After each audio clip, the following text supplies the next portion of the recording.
so we've gotten finally towards the end here of chapter 1 in Genesis. We'll get to the last verse finally tonight, but it has taken us a while to get here, and we've looked at a lot of things, and I've kind of put that summary in your notes. But last week, we looked at living creatures being created on day 5, the first living creatures, and we've seen how that was different from the plants, and we've seen how God had been preparing the earth for that creation of the sea creatures and the air creatures, and He instructed them to be fruitful and increase in number. And we began to look at how they were able to do that, and how the plants were able to reproduce after their kinds, and the sea creatures and the air creatures are producing after their kinds on last week. Looked at DNA and how we have within us the mechanisms and the information, I should say, to be able to make copies of ourselves, but you had to have the original information first. And every part of God's creation is able to make copies of ourselves, but we cannot be the original. So that is the DNA information that had to be here, and you could not have DNA without having DNA. So it's the chicken and the egg argument. And the only logical thing is to understand that God is the original creator. He created those sea creatures, the first ones. He created those winged animals, and as we looked at, and when we'll look at tonight, the land animals, and then with human beings, He created first Adam and Eve. They had the information within themselves to make copies and to be fruitful and multiply, and then they did that. And He is not creating new people by His special creation anymore. He created the first 2 people, and then they were everybody has flowed from them, not new special creations happening every day. So tonight we're going to look at creation day 6, and it is the last day of creation. Okay, next week we'll take a look at the day that He rested. So if somebody asks you the question, how many days did it take God to create the earth? 7 is not the answer. Okay, it was 6 days that He took to create, and on the 7th day He rested.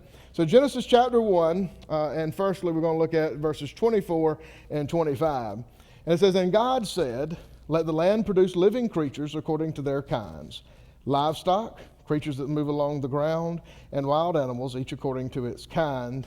And it was so. God made the wild animals according to their kinds, the livestock according to their kinds, and all the creatures that move along the ground according to their kinds. And God saw that it was good." So here in verse 24, we see something pretty interesting here. It says, quoting God, it says, "Let the land produce living creatures." Now that's different than what He has said in the past. Other translations will say, "Let the earth bring forth living creatures." The King James translates it that way in verse 20 also, and then here in verse 24 when He's talking about the sea and air creatures, and He says, the King James says, "Let the waters bring forth living creatures," or "let the waters bring forth those creatures." Well, there's a little bit of difference in the Hebrew there, and I've shared that with you in your notes. It is not the same word in verse 20 as it is here in verse 24. The Hebrew word that is used in verse 20 is sharatz, and that means to teem or to swarm. So the NIV that we looked at last week, it said in Genesis chapter 1, verse 20, "And God said, let the water teem with living creatures." That is the correct English translation of that word. But verse 24 here, where it says the land produce, right there, that is the Hebrew yatzah. And it is actually twice. It's yatzah, yatzah in the Hebrew, and it means to go out of. So if you read that pretty closely, what is it saying?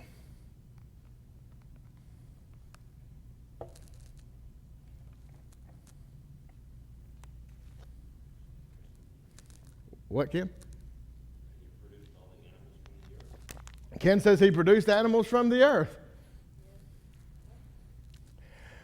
We haven't quite got there. It will be in a couple of weeks when we get to chapter 2. But let me remind you of something.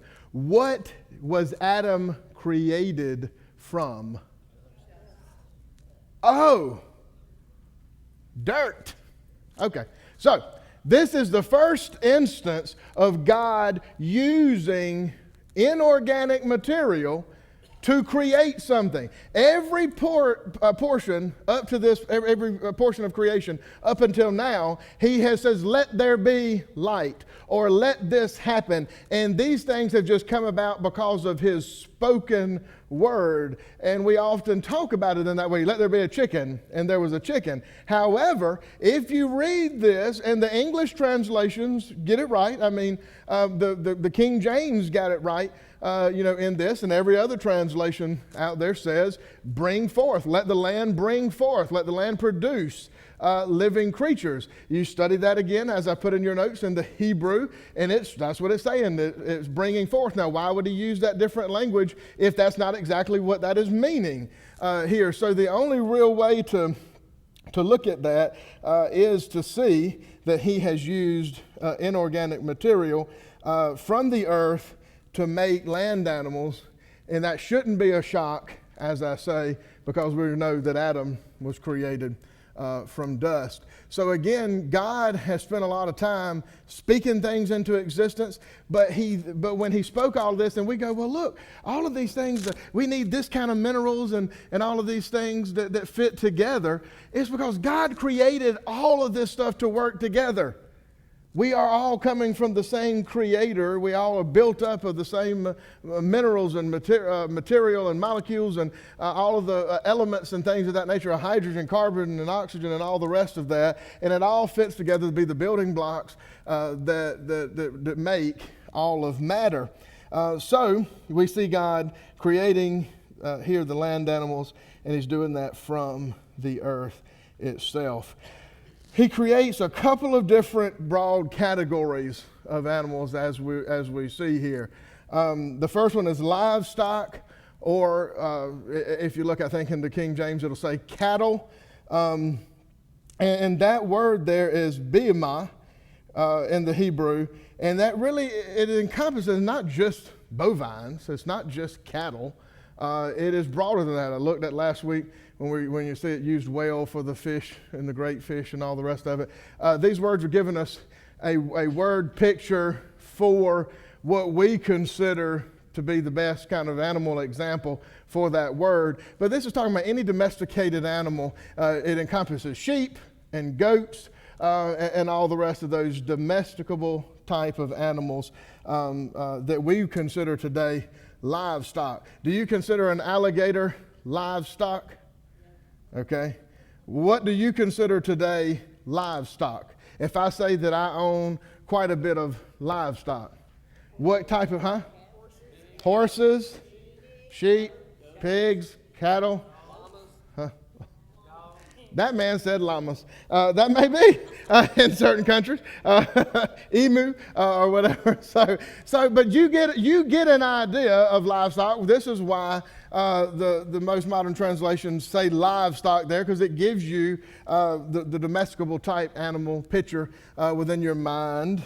So that was the one category. Then the second thing here is creeping things that I put, or creatures, as the NIV says, that move along the ground. I guess he could have went without making this particular category of land animals, and many of the people here would probably agree. But this is remes, and it means things like reptiles, amphibians. Some people say no, it wasn't insects, because insects are not vertebrate animals, but they would agree that God had to have created insects and all of that on day 5 and day 6. I'm of the opinion, as I studied this, that your insects and all that, if they were moving along the ground, would have been created on this with creeping things. I don't see why we would have to say, well, they're not mentioned, but they were created on that day anyway. So it says creatures that move along the ground. That's what the Hebrew is talking about there. And as I joked last week about, was an amphibian created on day 5, or day 6, depending on if they were, day 5 was water life, and day 6 land, but they can do both, but they would consider this to be on day 6 because they are creatures that move along the ground. So that's your second category, and then the third thing, the NIV translates this as wild animals. Some other translations just say beast of the earth, and this is that Hebrew word chaya, which means living. All right, and it's used to describe other creatures that could not be domesticated. What would be an animal? And I mentioned one earlier that is not considered.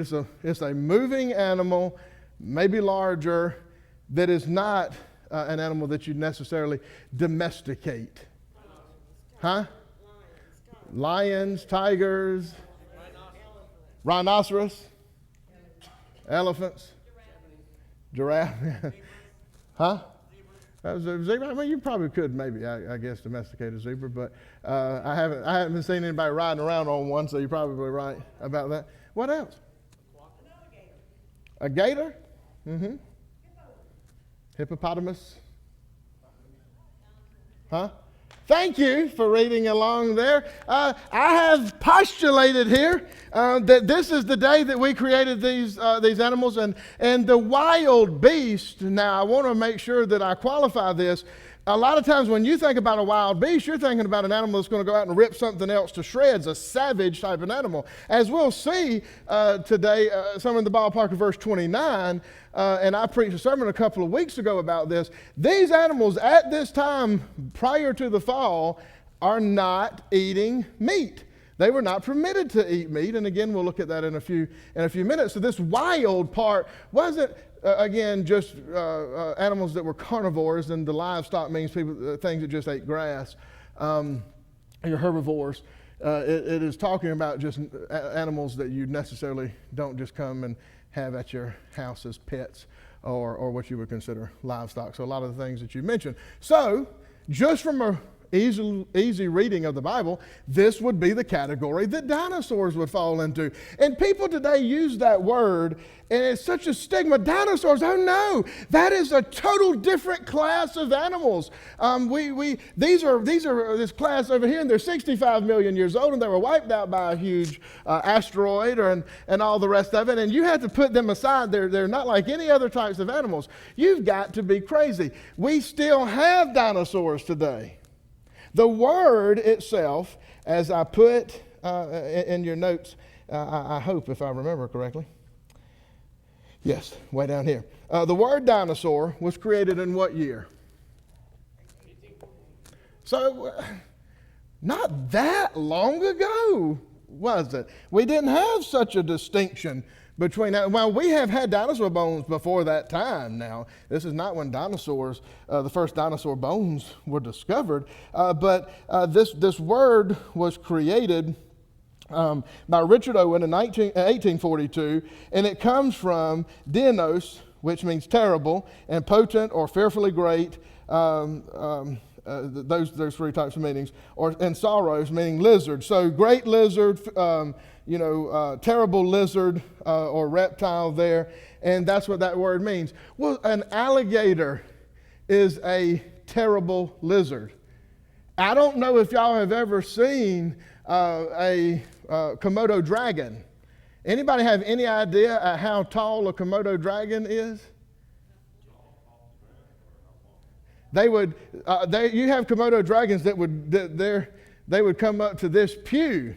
They are huge lizards, and they're sometimes as long as 2 or 3, not quite as long as this pew, but a couple of pews back. If you've seen that, you would say that's a dinosaur, because it's not like the little lizards that everybody gets scared of that running in front of the church.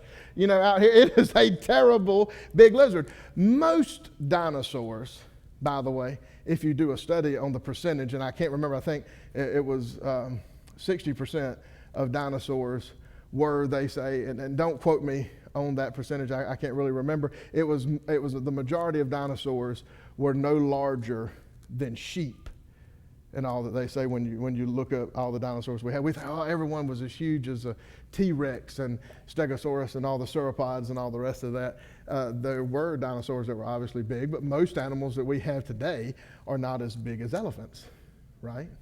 And so it's always been the same, in that same regard. So anyway, there is just no reason outside of a belief in millions of years to think that dinosaurs did not live, or were not created, I should say, on this day with all the rest of the other land animals. Why would it put it that way? And you say, well, they're not found in the same areas as human fossils. You know why? Because we've never been stupid up until the present time, and we did not live with T-Rex. You didn't keep one in your backyard and y'all died together, and so there you go, you have both of your fossils together. You know what they also don't find? You also have yet to been able to find humans laying alongside most any other predators, unless they've eaten one, inside. And there's a study, and I didn't put it all in your notes because I wouldn't have enough room to put all of this, but there is a certain fish that they said was, or some marine animal that is supposedly it was extinct so long ago, yada, yada, yada. They found it recently. Huh? Actually, that sounds right, the wording of that. But whales and all of that, he didn't go around it. But you know that they were together, but you never, and they are right now in the same habitats, but you never find a whale fossil with that. The fossil record cannot be a telltale on everything. Just because you don't find something in this dirt, and then just because you do find it there does not mean everything. I'm just telling you from a reading of the Bible, if we are going to use the Bible to be the book that informs us on creation, then I cannot find any reason to where dinosaurs are not able to be made on this day. And you go, well, where are they now? There was something called a flood. That flood wiped out all the animals except the ones that were taken on the ark. There's a lot of animals that are extinct. There are a lot of animals that are currently going extinct. There are animals that in the past 150 years we no longer have anymore because of different habitats and different eating practices and all of that. We've seen animals change and adapt. That was what Charles Darwin found on the Galapagos Islands when he looked at the finches. He would go there year after year. He's seen sometimes their beaks were larger and then their beaks got smaller. Well, you know what though? They would then get larger again. And smaller again, and larger again. It depended on the food. It depended on how they had to get their beak into something to get it. We do adapt. If you take somebody that is in the tundra in the Arctic and you put them in Miami, Florida, they will probably die. There was a heat wave about 15 years ago or something like that went through France and Europe and killed a great number of people over there because they're not used to weather like we are in the South in the United States. We do adapt. So I always have believed in what we call microevolution, when it's adaptation to your surroundings and whatnot. And you have speciation because of that. Poodles, different cats and all that. Bigger dogs, smaller dogs, all the rest. Dinosaurs, same thing. Some of them stayed around till today. Some of them have not.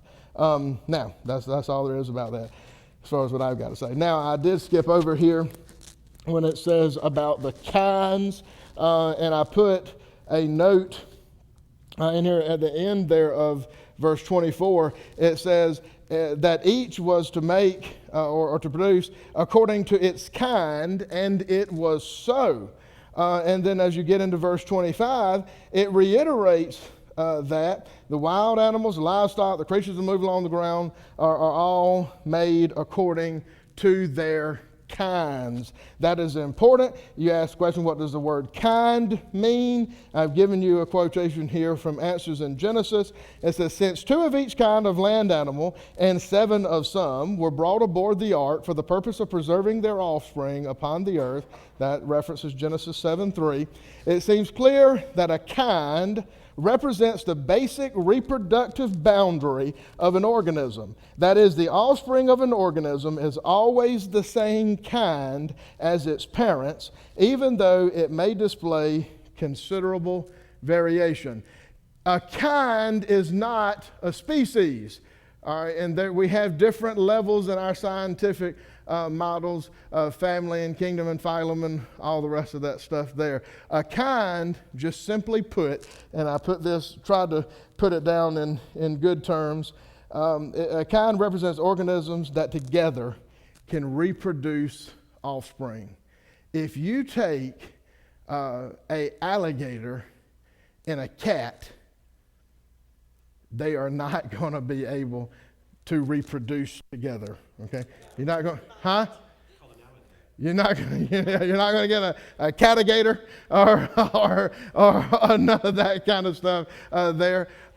You also cannot crossbreed a dog and a cat and get a cat dog, even though there was a Nickelodeon cartoon to that effect some years ago about it. You can't do that. So those things would represent a kind. It's a boundary that God has placed. The same thing with human beings. We have this very nasty practice that's always happened since Leviticus, and I can't understand it, but even happens today, called bestiality.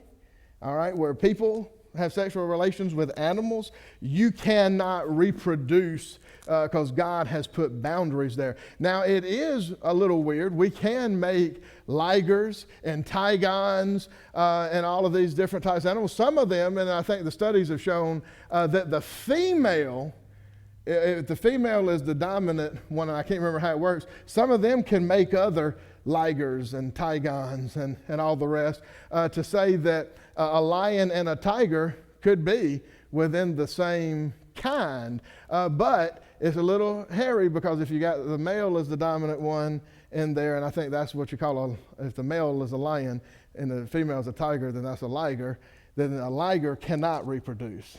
So you see God putting these boundaries within the created order out there. So the point is that Noah did not need to take every dog that we know of today.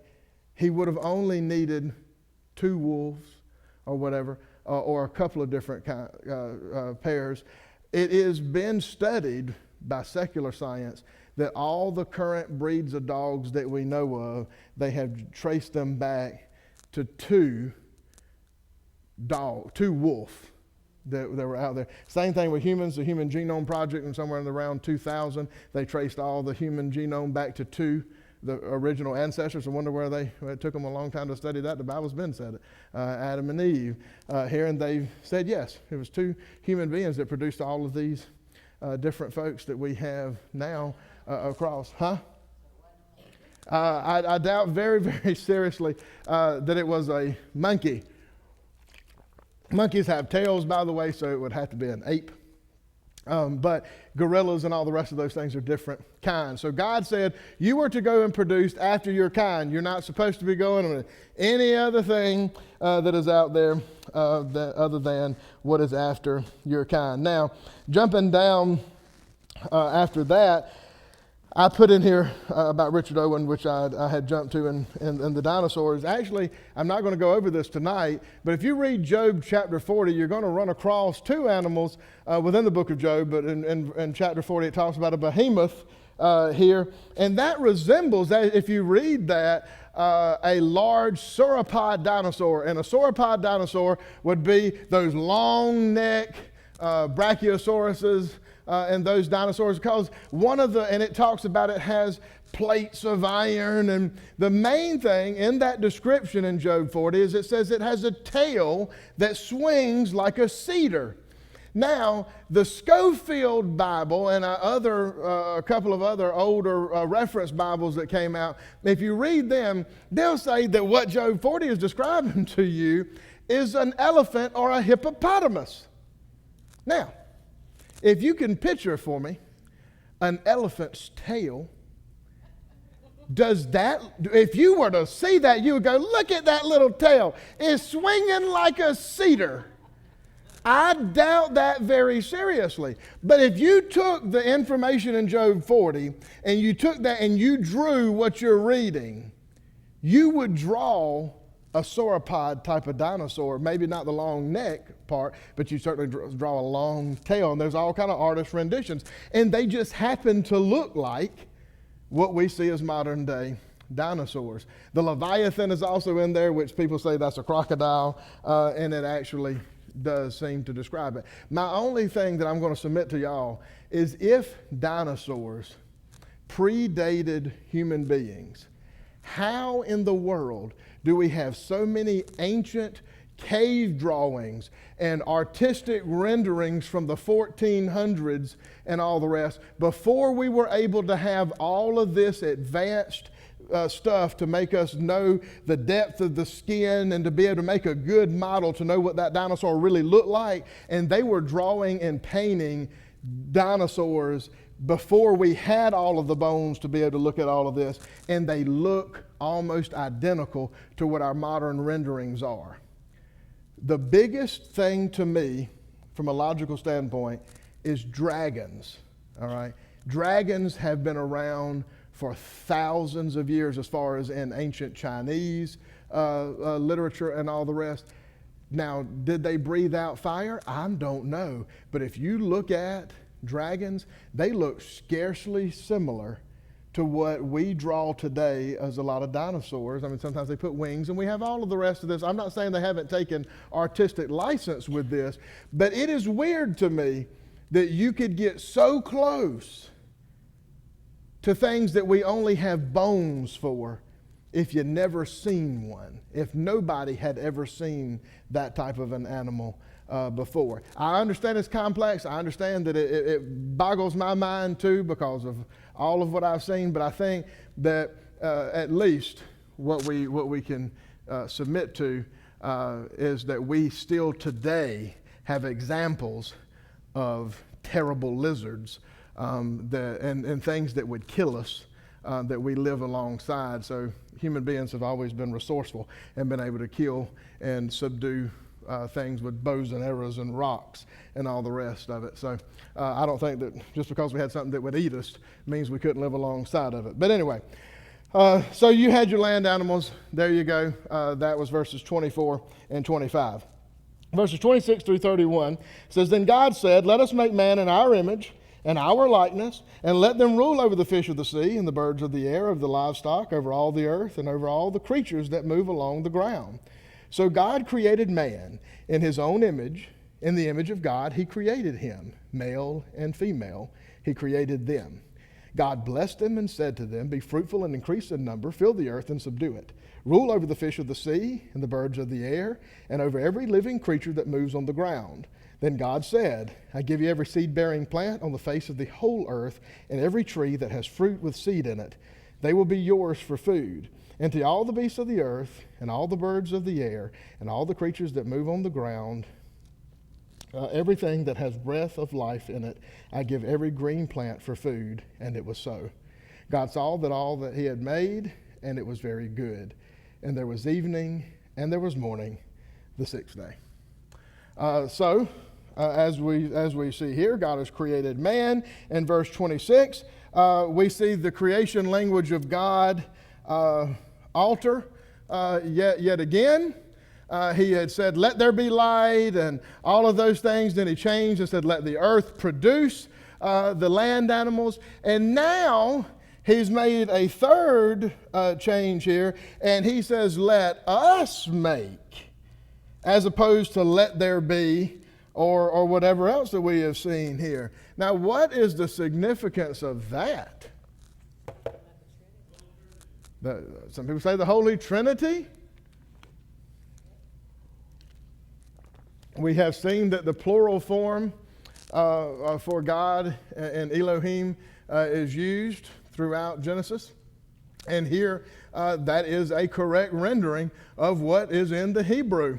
let us make man in our image, in our likeness. You can't get around the fact that it said it. Now, if we believe in Christianity and we call ourselves a monotheistic religion, which means we believe in one God, this presents a problem.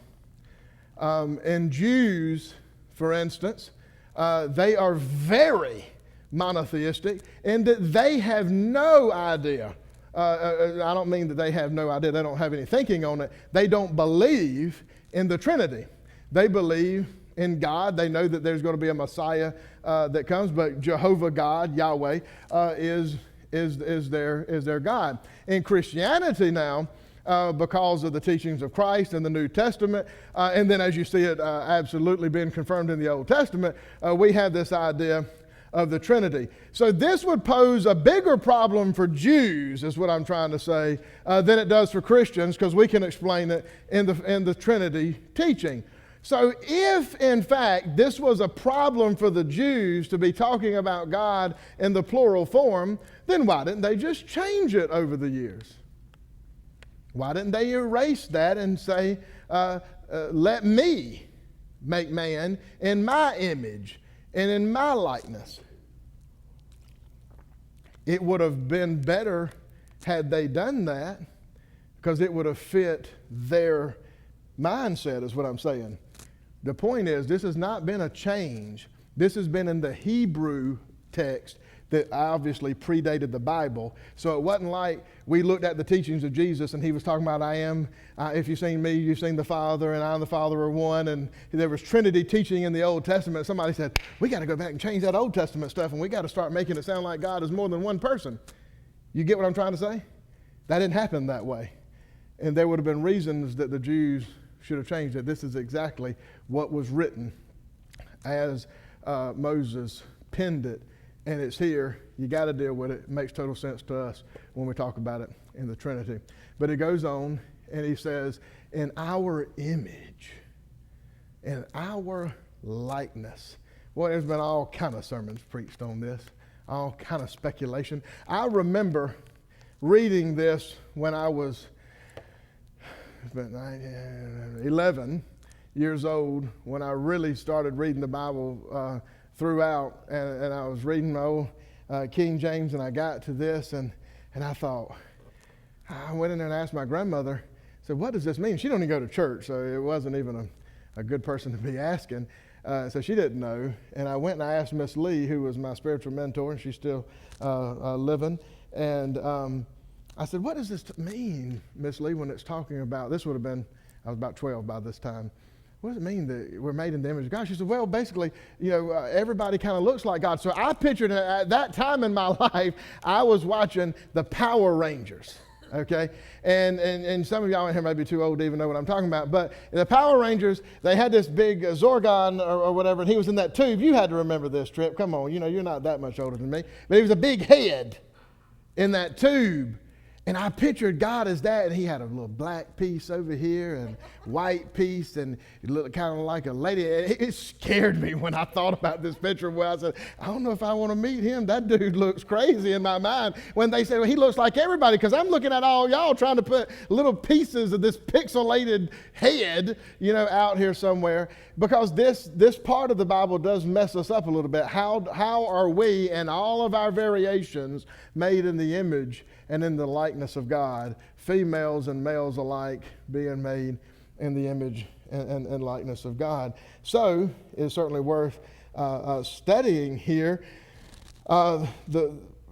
In this, it's not referring to the appearance. I think we really get that kind of wrong, that God has curly hair or straight hair, or he's bald-headed, or he's short, or he's tall or fat, or skinny, or whatever the case may be. It is referring to God's communicable attributes, those things that he can convey to us: reason, love, will, discernment, morality, language, things like that. That is what separates us from animals. All right. PETA and different groups today would like us to believe that we're nothing more than a higher form of primate, and that we're just another animal. There's a lot of difference, a ton of difference between you and an animal. And if you sit there and think that you're no better than your dog, you ought to slap yourself where you sit. Because you are absolutely, I don't care, you're not better than any other human being, but you are absolutely better than an animal. Now, I don't like hurting animals, okay? I was just talking the other day about killing that catfish. I told Ken I hated to kill it, chop its head off, bust him upside the head with a hammer and all the rest of it. And Ken brutally murdered an armadillo the other night. He repented about it, and we prayed for that poor armadillo and his children. But you do not want to necessarily, if I hit a dog or something like that, that really does, that I do not like to kill things for the most part, but I will eat a fish in a minute, but it hurts me when I do it. But I don't sit there and go, oh my goodness, this is like killing a person. No! That's insane. But that's what people today would have you to believe. That you got that dog on a chain, you ought to get out there and put yourself on a chain. Absolutely not. We are different, and that's why we're different. It sets us apart because we are the only part of creation that is made in the image and in the likeness of God. No other part of God's creation can reason like we do, communicate like we do, have the same type of depth of emotion and feeling and all the rest of it. I am not a believer now that we're the only part of creation that loves. I think that dogs do really have some form of love, and animals can do that, because I know my dog whimpers and they do have a little bit of emotion there. So I'm not saying we have a monopoly on that, but we absolutely have a deeper understanding of emotions and love than a dog. Your dog cannot possibly love you in the way that God loves, or we're supposed to love unconditionally and all the rest, even though you think that your dog is your best friend and all the rest of it. The depth of that stuff in animals is not the same, and that's what separates us in a major way. God is non-corporal. That means he does not have a physical body. So it would be weird if me and you look like him. Last I checked, I have a physical body. He does not. What person of the Godhead does? Oh, okay, well, yeah. So when you see a theophany or a Christophany, which is an appearance of Christ in the Old Testament, we know the major one that most people know, Shadrach, Meshach, and Abednego, fiery furnace. Nebuchadnezzar looks in there, sees 4 men. He knew he only threw 3 in there. He said, that one looks like the Son of Man.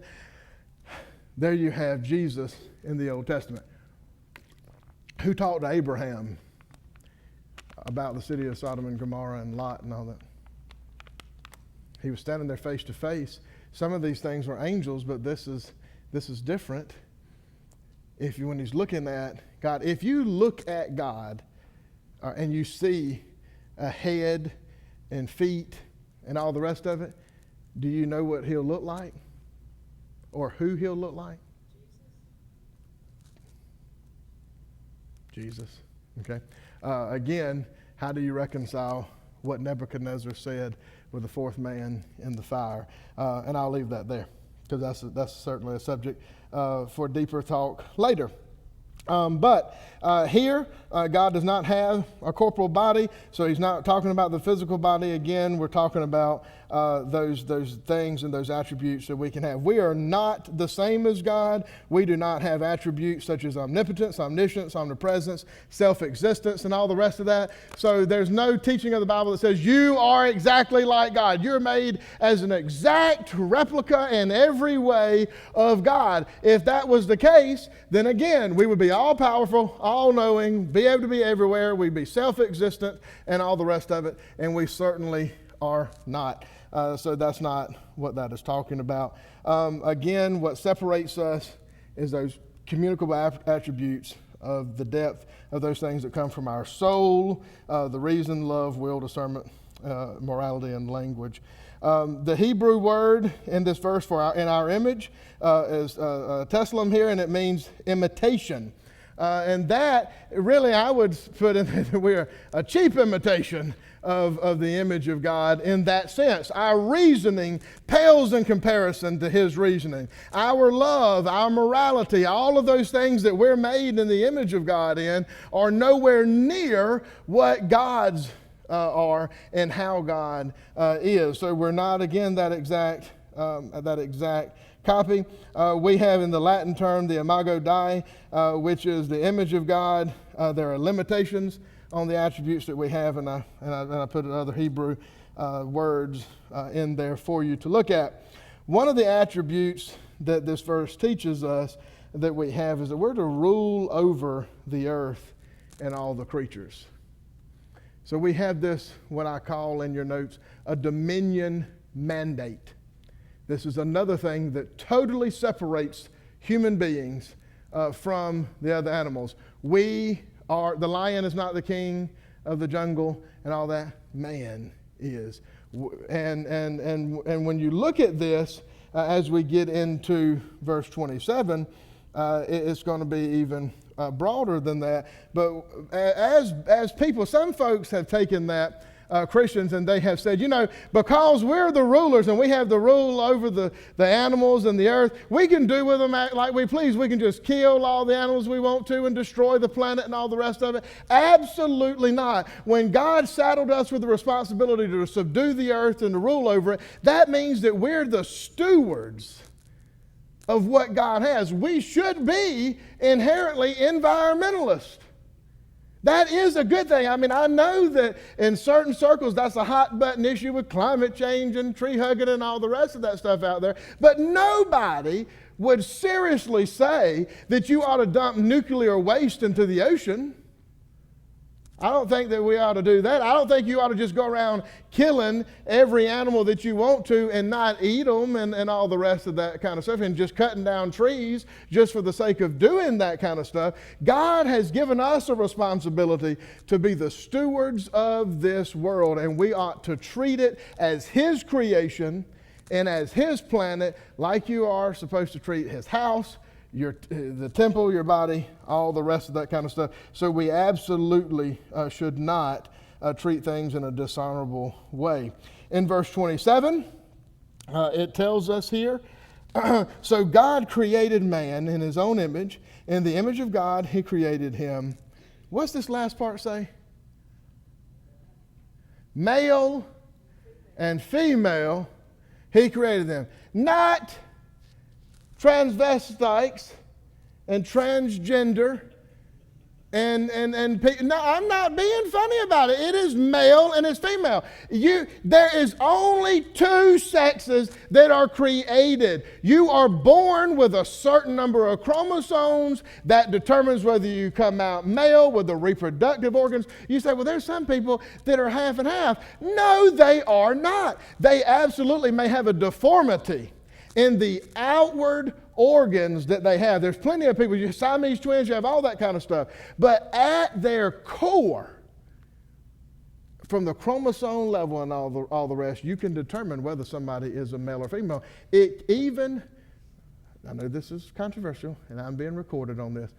I do not speak of Bruce Jenner as Caitlyn. He is still a man. He actually has not had surgery down under, so he is absolutely a man. And I had somebody refer to him the other day as a she, and I went, hold on, she? He's a he.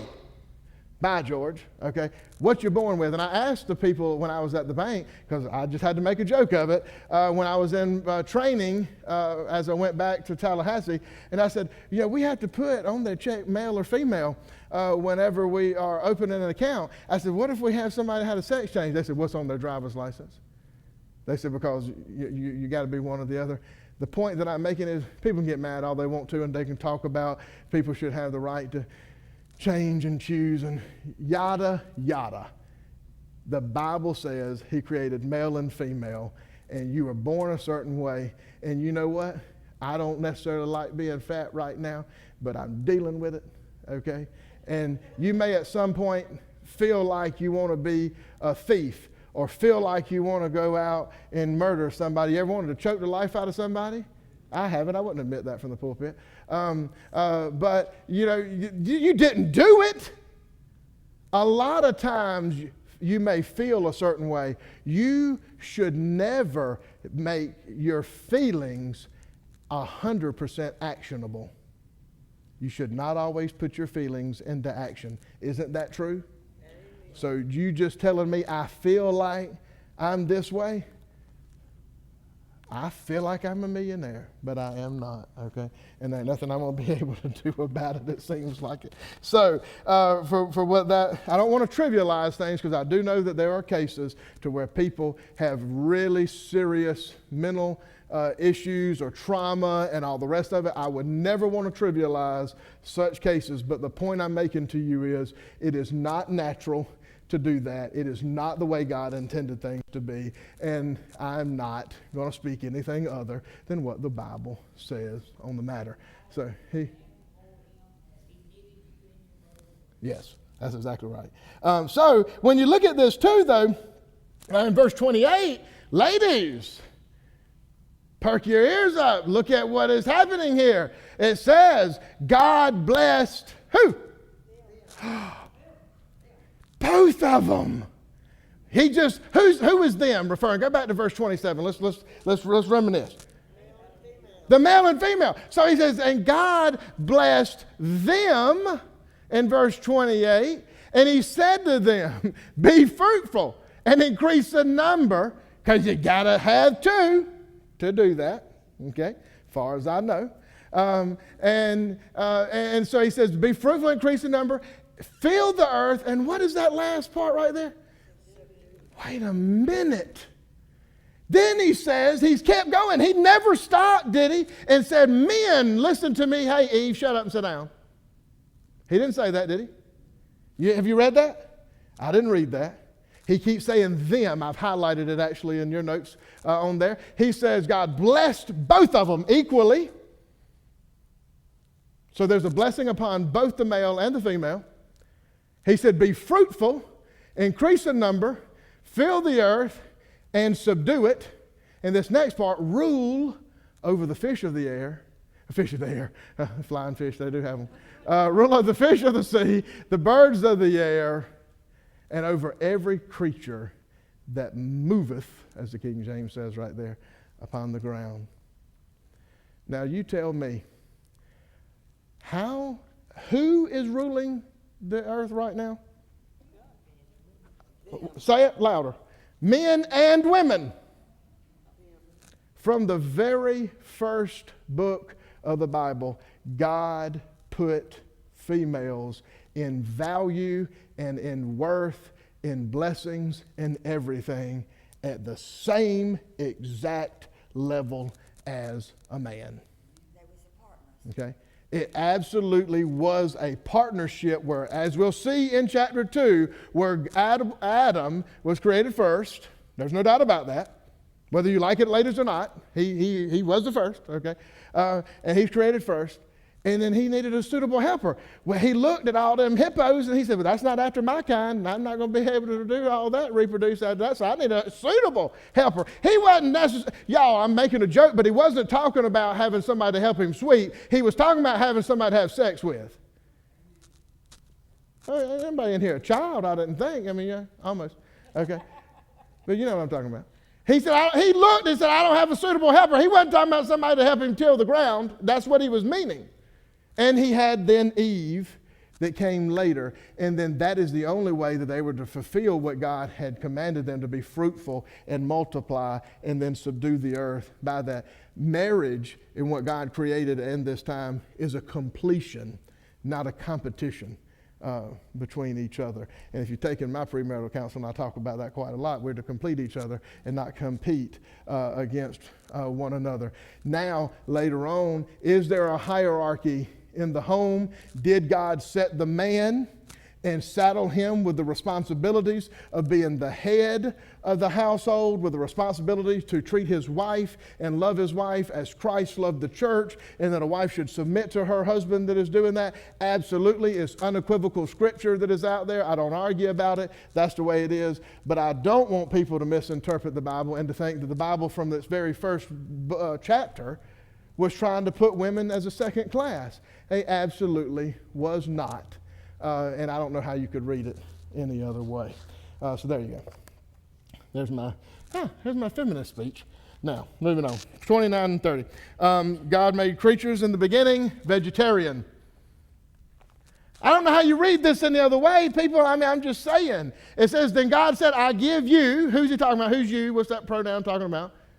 Adam and Eve. He's talking about the male and female I just got done talking about. I give to you every seed-bearing plant on the face of the whole earth and every tree that has fruit with seed in it. They will be yours for what?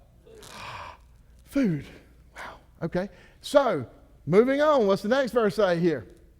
And conjoining both of these scriptures, to all the beasts of the earth and the birds of the air and the creatures that move on the ground, everything that has breath of life in it. He just covered everything that eats.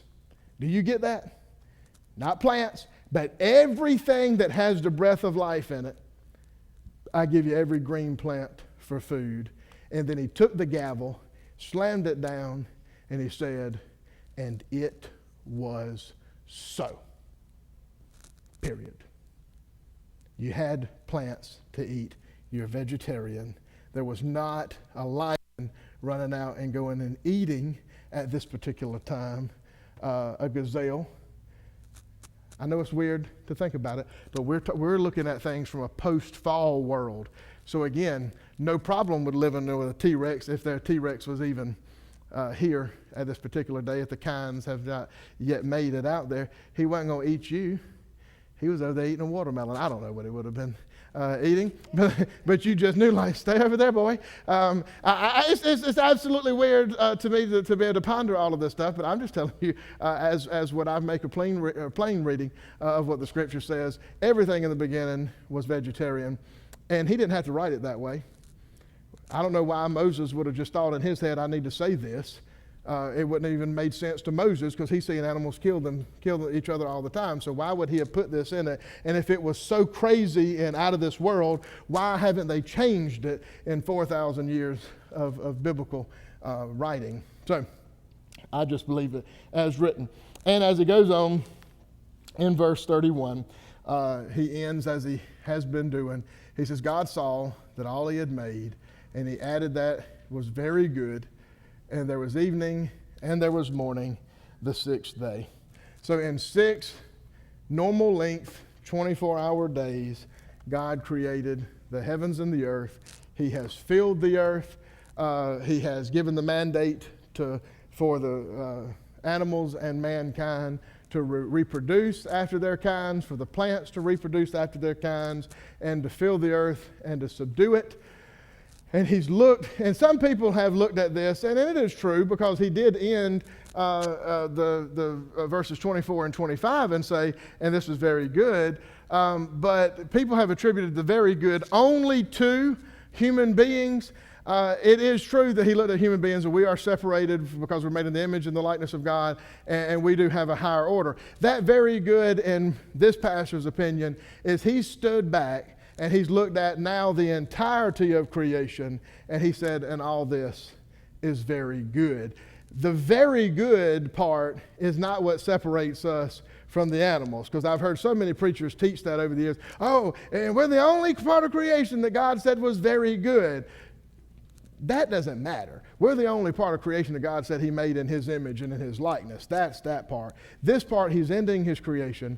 He stood back and he's looking at the heavens and the expanse and the waters teeming with the creatures that are in there right now, and the plants and all of it. And he says, at last, this is very good. And then the end of the sixth day happens. And at this point, I don't know how an all-powerful God needs to rest. He doesn't. That's what we'll look at next week, but yet he did so anyway, and he rested on the seventh day. The kids are kids are out. Any questions before I move on? Comments, concerns? I don't care about a disagreement. I don't have time for that. You had to talk to me afterwards. Question, comment, concern before we pray? Okay. Hearing none, we'll motion to adjourn.